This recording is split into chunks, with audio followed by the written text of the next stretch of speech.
I knew the exact moment my parents chose my sister over me. It wasn't subtle.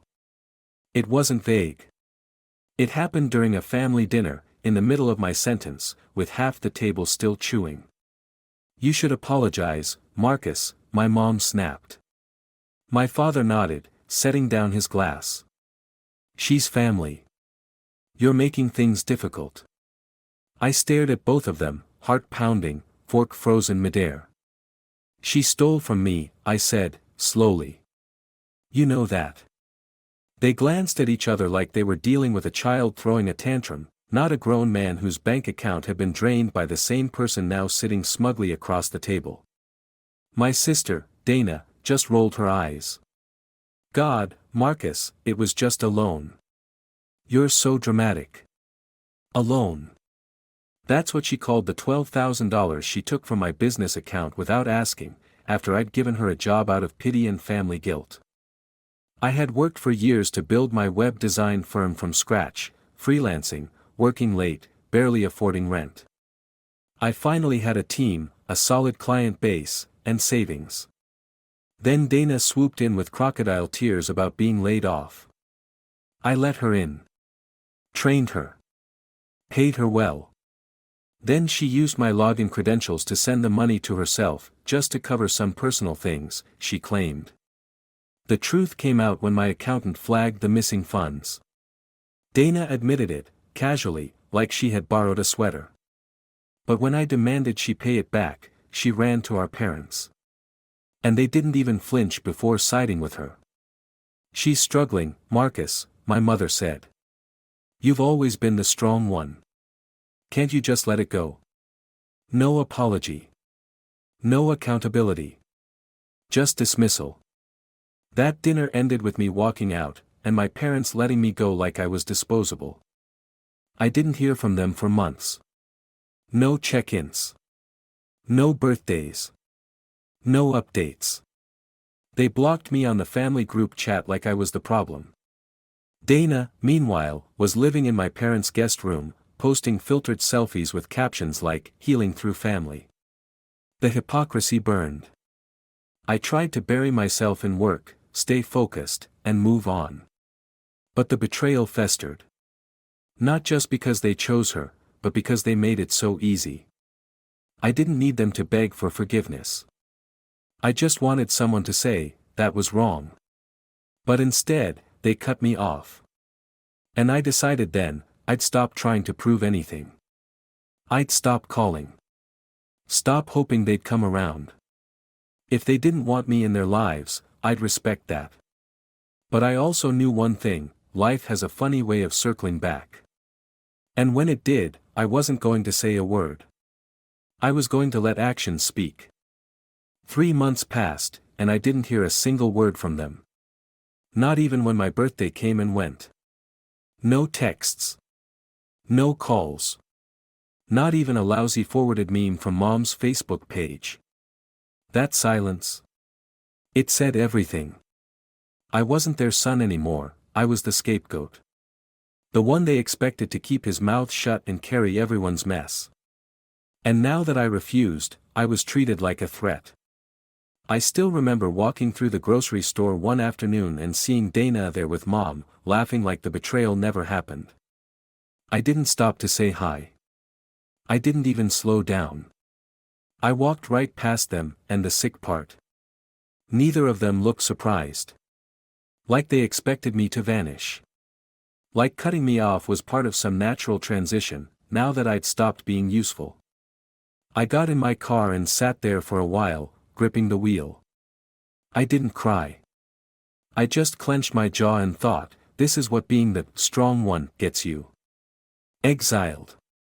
I poured everything into my business after that.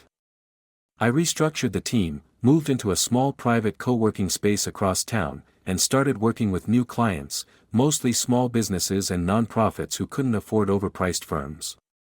I stopped posting updates. I stopped letting anyone know how much the company was growing. I didn't want congratulations. I didn't want Dana or my parents snooping on my progress. I just wanted quiet success. I kept building, head down, while they lived off delusion. Ironically, it was during that same period that one of my side projects, a subscription platform for content creators, blew up. A friend of a friend helped me pitch it to a group of angel investors, and within weeks, I had a 5-figure check and a full-scale launch plan. For the first time in years, I wasn't just surviving, I was thriving. And no one in my family had a clue. That silence they gave me, I used it like fuel. Then came the mortgage notice.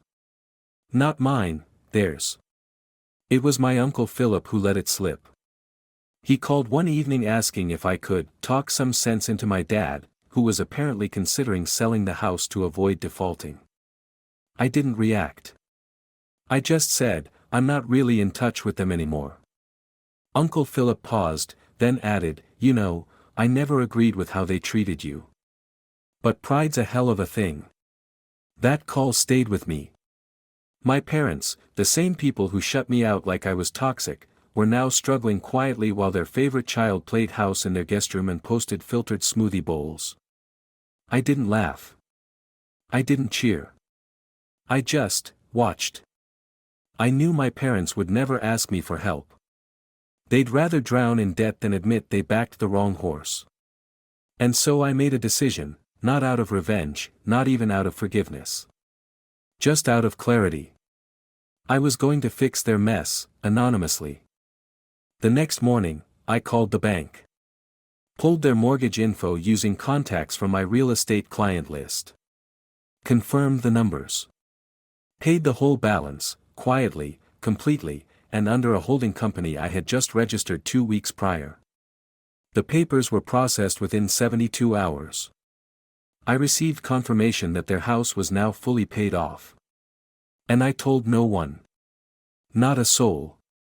I went back to work, back to building, back to living. Because I didn't need the applause. I didn't want a medal. I just wanted the satisfaction of knowing I did what they never expected, helped them anyway. And when the truth finally surfaced, it would hit like thunder. Because sometimes the best revenge isn't anger or distance, it's becoming the silent architect of their survival, just so they'll feel the sting of not knowing who really saved them. It didn't take long for the rumors to start. Just 2 weeks after I cleared the mortgage, Dana posted a picture of my parents standing on the porch, holding a "paid in full" banner. The caption read, "Miracles are real. Faith and family got us through." I stared at it in disbelief. No gratitude, no acknowledgement of who actually made it possible, just a shiny Instagram lie, polished to perfection. People flooded the comments with praise. So happy for your parents. Wow, God is good. This is what happens when you trust the process. I couldn't help but chuckle. They were celebrating salvation without knowing who the Savior was. And the best part? I wasn't about to interrupt their fantasy. Let them keep preaching about divine intervention. I knew the truth, and so did the bank, the lawyer, and my accountant. The mortgage wasn't paid by prayer. It was paid by the same sun they erased like a smudge. I expected the moment of reckoning would take time. But then I got a call from one of my oldest friends, Jay. He still lived near my parents and sometimes helped them with tech stuff. He sounded confused. "Bro, did you hear what happened? Your mom's been telling everyone an anonymous donor cleared their mortgage. Says it was some angel investor who saw how hard they've worked." I held back a laugh. "Did she really say that?" Jay laughed too. "Yeah, and now your dad's walking around with this weird sense of pride, acting like it was fate rewarding him." That was the moment I realized, they weren't just clueless. They were committed to being clueless. It wasn't that they didn't suspect me. It's that they refused to imagine a version of reality where I was the one who rescued them. That idea hurt their ego too much. And so they built a delusion elaborate enough to live in. But as with most delusions, the cracks began to show. It started with a letter. A routine follow-up from the mortgage servicing company, confirming the identity of the paying entity for their records. It listed the LLC I had set up, Langley Ventures, and the reference contact, my lawyer's office.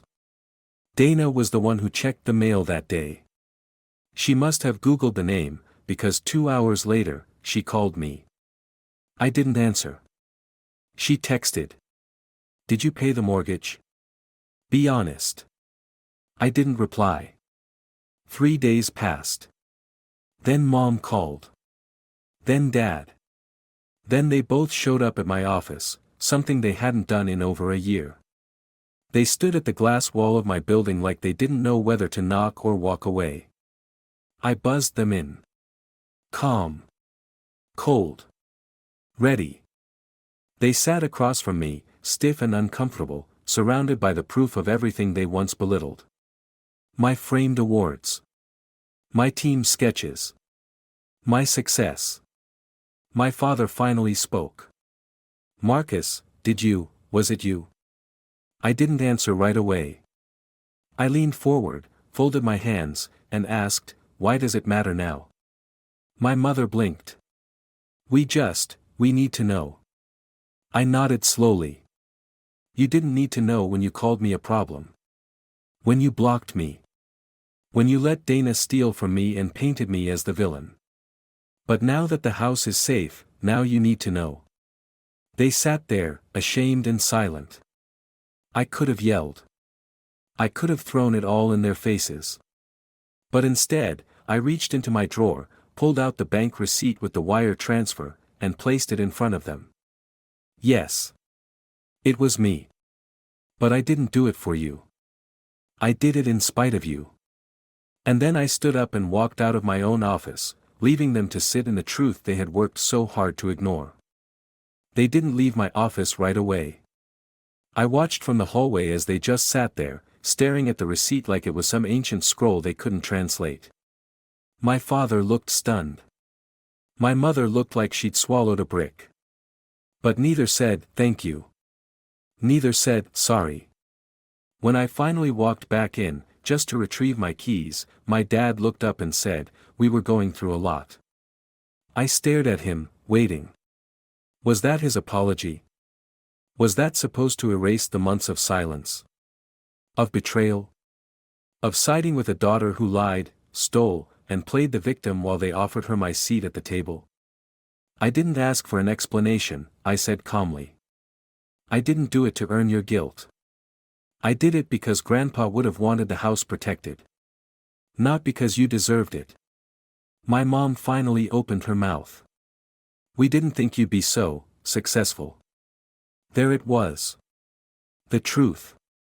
They didn't believe in me. Never had. They didn't think I had it in me to rise without them. And now that I had, they didn't know how to respond. We didn't talk again for a while after that. I went back to my life, busy, peaceful, and finally mine. But Dana? She didn't stay quiet. She started reaching out through mutual friends, sending passive-aggressive messages like, you really think you're better than us now, and, guess money really changes people. I ignored her. She'd always been good at playing the victim when the mask slipped. But the message that really hit came from my aunt, Mom's sister. She sent me a voice note, Marcus, your parents are different now. Quiet. They look tired. I think what you did broke something in them. I didn't reply. Because I didn't do it to break them. I did it to finally build something without the weight of their conditional love. What they chose to feel afterward was their own burden. Not mine. Still, I won't lie, it gnawed at me some nights. That lingering guilt we're trained to feel when we don't play the obedient child. I thought about Grandpa a lot. How he always told me, sometimes doing right by people doesn't mean keeping them close. It means letting the truth change the room, even if you have to leave it afterward. I finally understood what he meant. There's power in stepping away from the table that once fed you poison and building your own. And the irony? That table is now where my parents sit, wondering how it all flipped. Wondering how the son they dismissed became the safety net they'll never be able to claim again. I didn't just prove them wrong, I proved me right. And that's a kind of closure they can't touch. A few weeks later, a letter showed up at my office. No postage, just slipped under the door. It was from my mom. Handwritten. Shaky. A mess of crossed-out lines and reworded sentences. The final line read, "We didn't know how much we needed you until you disappeared. That's our fault." There was no mention of Dana. No direct apology for the past. Just that one sentence, sitting there like a bruised confession. I folded the paper and slid it into a drawer. I didn't need it framed. I didn't need it read aloud. I just needed them to know that silence has weight. And when you cut someone off, you don't always get to decide how they return, or if they return at all. A month after the letter, I got an invitation to a family dinner. Hand-delivered by my cousin Malik, of all people. "They want to talk," he said, avoiding eye contact. I held the envelope like it might bite. Inside was a printed card with the words, "Let's reconnect," in gold script, like this was some cheesy reconciliation party. It was signed by my parents, Robert and Evelyn Langston, and even listed a dress code. Business casual. I laughed.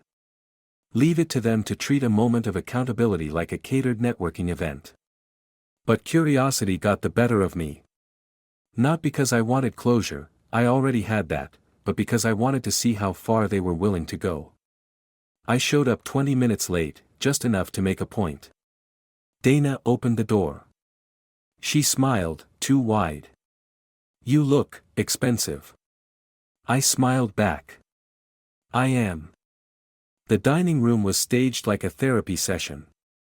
Circular seating, calm jazz playing, and even scented candles. Mom looked like she'd aged 5 years. Dad tried to play it cool, but his foot tapped under the table like a metronome of anxiety. "We wanted to bring the family together again," he began. "Too much time has passed." I folded my arms. "And what exactly are we supposed to be discussing? Or pretending to forget?" He hesitated. Mom jumped in. "We just want to say, thank you. For what you did. For the mortgage." The word sounded foreign on her tongue. I waited. That couldn't be the whole speech. "And?" I said flatly. "And, we were wrong," she continued. "About Dana. About everything.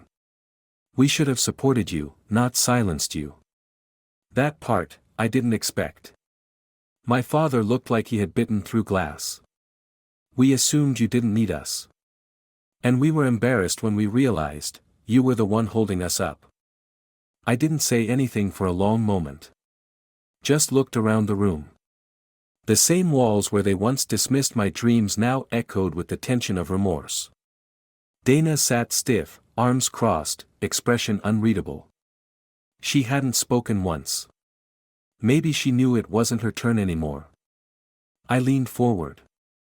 "Here's the thing," I said. "You don't get to rewrite what happened. You don't get to call it misunderstanding or embarrassment. You picked a side. You cut me off. You told yourselves a story where I was the villain, and you ran with it. But I kept receipts. I kept moving. I paid that mortgage, not to win you back, but to remind you that I never needed your permission to do what was right." Silence fell over the table like a dropped curtain. Dana looked down. My mom wiped a tear. My father just nodded, finally defeated. "You're right," he said. 2 words. But they landed heavy. Before I left, my mom reached for my hand. "Can we be in your life again?" she asked. "Not as your parents. Just as people trying to do better." I didn't answer right away. I stood, picked up my coat, and said, "I'll let time answer that for me." And I walked out, leaving them in the soft glow of their staged healing. That night, I drove back to my apartment, poured a drink, and stood by the window overlooking the city. I didn't feel triumphant. I didn't feel vindicated. I felt clean. Like I'd shed the last of the guilt they wrapped around my name. Letting them face the truth on their own terms wasn't revenge. It was reality. And it was finally their turn to sit with it. It didn't take long for the dinner to unravel after I left. 2 days later, I got a message from Nicole, my cousin who always had one foot in and one foot out of the family chaos. Dana blew up at your parents. Full meltdown. I don't even think she knew you paid it until they told her that night. I read it twice. That explained the stiff silence she carried during the dinner. Dana wasn't quiet out of guilt, she was stunned. She had no idea I was the reason she still had a roof over her head. Nicole's next message was even better, she accused them of loving you more now. Said you bought their loyalty and stormed out. Evelyn's a wreck. I sat back and breathed it in like incense. There it was. The moment Dana realized the narrative had changed. That her role as golden child had crumbled. Not because I attacked it, but because I exposed it, quietly, with receipts they couldn't deny. I didn't reply to Nicole. I didn't need to. The truth had already done what years of arguing never could. And I knew Dana, her ego wouldn't let this die quietly. Sure enough, later that week, I got a long-winded email from her. It was part apology, part defense, part manipulation. I didn't mean to take the money like that. I thought I'd pay it back. I felt like you always looked down on me anyway. I know I made mistakes, but you're not perfect either. That last line made me laugh. It was textbook Dana, turning every confession into a competition. I closed the email without responding. I didn't need to justify anything to her. She could keep spinning her stories in the mirror. I had nothing left to explain. And silence, I've learned, is louder than any argument she could ever craft. Then came the unexpected phone call, from my father. I just wanted to say thank you, he said, voice quieter than I'd ever heard it. Not just for the house, but for waking us up. I didn't know how to respond. There was no script for a moment like that. I stood in my office, staring at a sketch draft on the wall, and said, I didn't do it to wake anyone up. I did it because I had to choose who I wanted to be, even if you couldn't see it. He sighed. I see it now. And I'm sorry it took losing you to realize what we had. I didn't offer forgiveness. Not yet. But I didn't hang up either. That alone said enough. For the first time in a long time, he sounded like someone who wasn't trying to win, just trying to understand. And that, I could respect. But I still had boundaries. The fire may have been extinguished, but the ashes weren't cold yet. The ripple effect spread further than I expected. Word got out in the neighborhood. A few old family friends reached out, stunned at what had happened. One even said, Marcus, I always wondered why you kept your distance. Now it all makes sense. It was strange, validation from people who once judged me from the outside. But I took it for what it was. Not fuel. Just confirmation. I had grown beyond the version of myself they tried to contain. Beyond the roles they assigned me. Beyond the need for approval that once kept me tied to a family that couldn't see my worth. I wasn't looking for revenge anymore. I wasn't even looking for healing. I was just moving forward. And every step I took away from that house, that history, that hierarchy, they finally had to watch from behind. It was bound to happen eventually. When a pedestal cracks, it doesn't just crumble quietly, it crashes, loud and messy. And that's exactly what Dana's downfall looked like. Nicole told me she had moved out of our parents' guest room just a week after the dinner, slamming doors and vowing never to speak to them again. Apparently, she'd found out they had amended their will, removing her as the sole executor. My name was back in. She said it was betrayal, Nicole told me over lunch. She said you manipulated your way into everything. I smiled. Dana always needed someone to blame. Even when she'd self-destructed, she'd find a way to make it feel like someone pushed her. I asked Nicole, did she ever mention what she was going to do about it? She nodded. She said she was going to tell everyone what you really are. I leaned back in my chair. Let her. Truth doesn't need a spotlight, it walks in with receipts. And she tried. Dana took to social media like a woman scorned. Cryptic quotes about betrayal. Emotional captions about being cast aside for money. She never used my name, but it didn't take a genius to put two and two together. The problem? People weren't buying it. My business was thriving. My reputation clean. Our family's drama had already aired and settled. She was recycling pain the rest of us had already moved past. A former client messaged me, "Is this about you? She sounds unstable." I didn't even respond. I didn't need to. The more she posted, the more people stepped back. Even Mom stopped defending her. Nicole said she heard my father once say, "We raised a daughter who could lie to our faces without blinking." That's not Marcus's fault. That line stuck with me. It wasn't an apology, but it was something better, a reckoning. And yet, part of me still felt it. That ache. Not pity. Not guilt. Just sadness. For what we could have had. For the version of my family I once tried to hold together with both hands while they lit matches under it. I remembered sleepovers as kids, when Dana and I would sneak snacks into our rooms and pretend we were astronauts. I remembered her telling me about her first breakup, crying into a pillow while I sat on the floor just listening. That girl wasn't evil. She was hurt. Desperate. But somewhere along the way, she let envy make her cruel. And now? She wasn't falling apart. She was peeling. Layers of entitlement, lies, projection, all shedding in public, while I kept walking forward without so much as turning around. I didn't need her approval anymore. But the ache of what we lost. That stayed. I finally saw her one more time. Not planned. Just a run-in at a cafe near my office.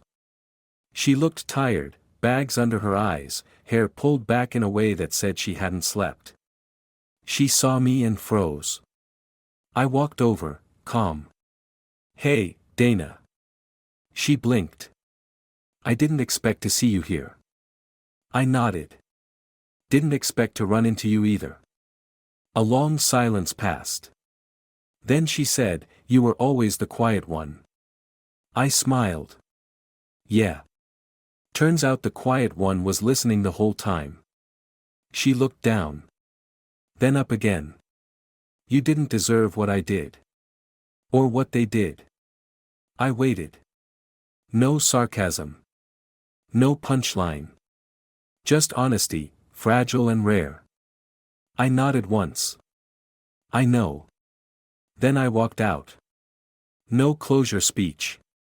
No cinematic ending. Just a soft, firm line drawn in reality. Sometimes healing doesn't mean reunion, it just means release. 3 months later, I sent out invitations, but not the kind my parents were used to. It was the grand opening of Langston Studios, my new creative hub and workspace downtown. I'd poured everything into it: money, design, purpose. What started as a freelance hustle had evolved into a full-blown agency, and I wanted the space to reflect that journey. Hardwood floors. Minimalist lighting. A wall full of sketches from day one until now. It was more than a launch, it was a statement. I sent the invite to everyone who mattered: my team, my clients, my mentors. And yes, I included my parents. Not out of kindness, but out of control. Because I wanted them to see what I'd built, not with their help, but in spite of their absence. They came. Both of them. My mother wore a simple black dress and barely any makeup, like she didn't want to be seen. My father, dressed sharply but visibly uncomfortable, scanned the room as if he didn't know how to fit in. I greeted them politely. No hugs. No hostility either. Just civility with a backbone. "This is incredible," my dad muttered, hands in his pockets. "You did all this?" I smiled. "Yeah. Every inch." My mother glanced at a portrait hung near the entrance, a photo of me and Grandpa, arm in arm, from years ago. Below it, the plaque read, "For the man who saw me clearly when no one else did." She lingered there longer than she should have. I didn't interrupt. Let the weight of what they overlooked sit heavy in her chest. As the night unfolded, people kept coming up to me, congratulating me, clapping me on the back, sharing stories of how my work helped them grow their brands. My parents stood to the side, watching. Observing. Their son, once written off, was now being celebrated in rooms they were strangers to. Dana wasn't there. She hadn't been invited. That absence spoke louder than anything. Toward the end of the night, my mother approached me with a glass of water. She didn't say much. Just handed it to me, looked around the studio, and whispered, "You created something beautiful." I nodded. "Thank you." She bit her lip. "You didn't need us at all, did you?" I paused before answering. "No. But I wanted you anyway. That's what makes this hurt." When they left, they didn't ask for photos. They didn't ask to meet my team. They didn't even say goodbye to anyone. Just a quiet exit through glass doors that reflected the world they once refused to see me in. I didn't watch them go. I turned back to my people, my chosen family, and celebrated the beginning of something that didn't need their validation. That night, I walked the halls alone after everyone left, touching the walls, soaking in the silence. This wasn't revenge. This wasn't redemption. This was arrival. And the most powerful part? I had gotten there without begging for a seat at their table. I built my own. And when they finally came to see it, all they could do was look. A month after the studio launch, I invited them to dinner. Not a family event. Not some emotional reunion. Just dinner, neutral ground, no expectations, no pretenses. We met at a quiet restaurant in Midtown, the kind with warm lighting and enough privacy to avoid eavesdropping. My mother arrived first, looking nervous but composed. My father followed a few minutes later, slower, more hesitant. I greeted them both with a nod and gestured to the booth. No hugs. No small talk. Just a menu between us and years of silence pressing against the table. "Thanks for coming," I said. My mom smiled weakly. My dad just folded his napkin and asked, "Why now?" I didn't rush my answer. "Because I'm not angry anymore. And I wanted you to know that, not because I need anything, but because I don't." They both stared, as if unsure whether to feel relief or shame. "We've been talking a lot since that night," my mom said. "About what we missed. About what we chose to believe." I nodded. "It took watching me win without you to realize I wasn't the problem. It wasn't a jab. It was a fact." She nodded, tears already welling. "We were proud of you, but quiet about it. Because we couldn't handle what that said about us." My father finally spoke, voice low, "We didn't know how to support you without controlling the story." That landed heavier than I expected. Because it was the first time he admitted that their pride, not my failure, was the real barrier all along. For a long moment, none of us spoke. And then I said something that surprised even me, "I forgive you." The words didn't come with a hug or a tearful breakdown. They came like closing a door after airing out a house. Calm. Decisive. Necessary. "But I'm not coming back," I added. "Not in the way you think. I'm not rebuilding the old dynamic. I'm just making peace with it. And moving forward, with or without you." That part hit them harder. My mother looked away, nodding slowly. My father stayed quiet. I didn't say it to punish them. I said it to free myself. Because forgiveness isn't always about opening your arms. Sometimes it's just about putting down the weight. They had to sit with that. And I let them. For once, they didn't interrupt. They didn't defend. They just listened. When the check came, I paid. My father protested weakly. I waved it off. "It's handled," I said. A phrase that meant more than just dinner, it meant everything. I walked them to their car, and we stood there in the cool night air. "You've changed," my dad said. "I grew up," I replied. And for once, I didn't need to burn down everything behind me to do it. They drove off quietly, and I watched the taillights fade into traffic. Not with resentment. Not with regret. Just release. The story that once centered around their approval now belonged fully to me. I wasn't the outcast anymore. I was the architect. And they finally knew it, too.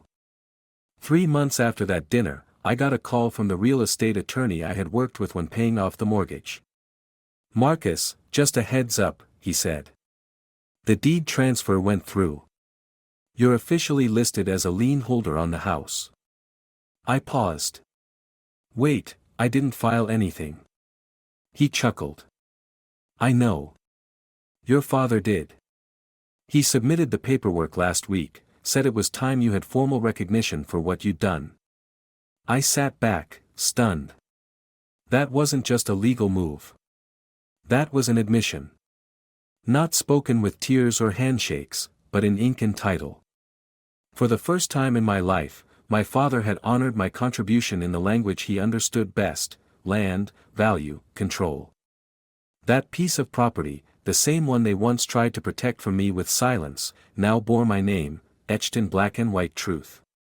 It wasn't about ownership. It was about acknowledgement. I visited the house one more time. Just to see it. The porch I used to get yelled at on. The living room where I sat, years ago, defending myself while they accused me of turning my back on the family. And yet now, that same house stood because of me. I didn't knock. I didn't go in. I just stood across the street, hands in my pockets, watching it like a museum exhibit. The irony didn't sting anymore. It felt distant, like an old scar I could finally touch without flinching. They had tried to erase me. And now, every document said I was the one who saved them. I walked away with a smile. Not bitter. Not boastful. Just finished. That house wasn't a home to me anymore. It was proof. Of who I became. Of what they missed. Of how silence can turn into power when you let the truth age like wine. My sister never called again. Not after the cafe. Not after the will was amended. Not even after the family started shifting their perspective. Her silence used to bother me. Not anymore. Because I realized something vital: closure doesn't always come with conversation. Sometimes, it arrives in the quiet after the storm. I didn't need her apology. I didn't need reconciliation. I had peace. And peace doesn't beg. It doesn't chase. It simply stands. And the more I stood in mine, the more her absence became irrelevant. Let her believe what she needs to. Let her rewrite her version in someone else's ears. I was done living in other people's edits of my story. Mine was already written, and it ended on my terms. Today, my parents and I speak occasionally. Holidays. Big moments. It's polite. Hollow. But it works. There's no illusion of a tight-knit family. Just respect, and a mutual understanding of distance. They'll never be the people I once needed. And I'll never be the son who needed them to be. And that's okay. I didn't get the apology I once dreamed of. I got something better: recognition without performance. And in the end, I didn't need them to love me loudly. I just needed to love myself enough to stop waiting. I left their table. I built my own. And now, when they drive past that house they once almost lost, they'll always remember the son they cut off is the same one who kept the roof above their heads. If this story hit you hard, don't just watch, subscribe. We tell real stories about family, betrayal, and unexpected redemption. Join the channel, and don't miss the next one.